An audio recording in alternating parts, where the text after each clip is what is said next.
খাদ্যপণ্যের মূল্যস্ফীতি বাড়ছে, নিম্ন এবং মধ্যবিত্তের সংসারে খাবার কেনা তাই কমেছে, সেই সাথে কমেছে জীবনমান। সহকর্মী আরাফাত ইসলাম শুভ রয়েছেন মোহাম্মদপুর জেনেভা ক্যাম্প বাজারে, জানাচ্ছেন বাজার পরিস্থিতি। জি ধন্যবাদ আপনাকে। সকাল থেকে আমি রাজধানীর বেশ কয়েকটি বাজার ঘুরে দেখছিলাম, দ্রব্যমূল্যের যে ঊর্ধ্বগতি, সেই ঊর্ধ্বগতি কিন্তু এখনও নিম্নর দিকে না, অর্থাৎ প্রতিনিয়তই কিন্তু দাম বৃদ্ধির দিকে। বিশেষ করে যদি বলে রাখি যেটি মুরগির বাজারের কথা, সেই মুরগির বাজার যদিও ব্রয়লার মুরগির দাম স্থিতিশীল রয়েছে, লেয়ার বা লাল মুরগি বলি বা সোনালী মুরগি, সেটির দাম কিছুটা কমেছে।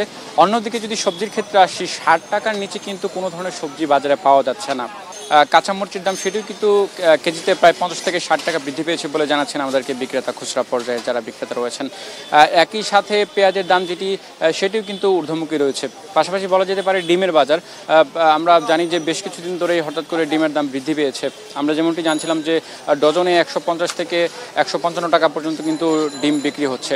সব ধরনের মাছের দামও যদি স্থিতিশীল, তবে সেটিও বলা যেতে পারে ঊর্ধ্বমুখী। এমন অবস্থায় যেটি হয়েছে যে খাদ্যের যে মূল্যস্ফীতি, সেটিও কিন্তু বৃদ্ধির দিকে।